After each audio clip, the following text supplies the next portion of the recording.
TV 24 news ವಾಹಿನಿಗೆ ಸ್ವಾಗತ. ಹಳ್ಳಿಯಾಳ ದಾಂಡೇಲಿ ರಾಜ್ಯ ಹೆದ್ದಾರಿಯಲ್ಲಿ ಬರುವ ಹಾಲಮಡ್ಡಿಯ ಹತ್ತಿರ ನಡು ರಸ್ತೆಯಲ್ಲಿ ಕಿಡಿಗೇಡಿಗಳು ವಾಹನಗಳಿಗೆ ತೊಂದರೆ ಕೊಡಬೇಕೆಂಬ ದುರುದ್ದೇಶದಿಂದ ಮೊಳೆ ಹೊಡೆದ ಕಬ್ಬಿಣದ ರಾಡ್ ಎಸೆದಿರುವ ಘಟನೆ ಜರುಗಿದೆ.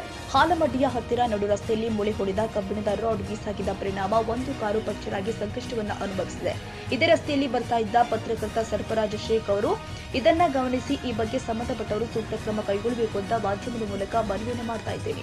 ಆಂಬ್ಯುಲೆನ್ಸ್ಗಳು ಹೋಗುವಂತಹ ತುರ್ತು ಸಂದರ್ಭದಲ್ಲಿ ಇಂತಹ ರಾಡ್ಗಳು ಆ ವಾಹನಗಳ ಚಕ್ರದಡಿಗೆ ಸಿಕ್ಕಿದ್ದಲ್ಲಿ ಆಂಬ್ಯುಲೆನ್ಸ್ನಲ್ಲಿ ಇರುವ ರೋಗಿಯ ಜೀವಕ್ಕೂ ಅಪಾಯವಾಗುವ ಸಾಧ್ಯತೆ ಇದೆ. ಈ ಬಗ್ಗೆ ಸಂಬಂಧಪಟ್ಟ ಅಧಿಕಾರಿಗಳು ಅಗತ್ಯ ಕ್ರಮ ತೆಗೆದುಕೊಳ್ಳಬೇಕಾಗಿದೆ. ಕ್ಯಾಮರಾಮನ್ ಲತೇಶ್ ಚಾಟ್ಲಾ ಜೊತೆ ಸರ್ಫರಾಜ್ ಶೇಖ್, ಟಿವಿ 24 ಕನ್ನಡ, ದಾಂಡೇಲಿ. ಕನ್ನಡಿಗರ ಮೆಚ್ಚಿನ ನಿಮ್ಮ ಟಿವಿ 24 ಕನ್ನಡ ನ್ಯೂಸ್ ವಾಹಿನಿ ಇದೀಗ ಟಿವಿಯಲ್ಲಿ ಲಭ್ಯ.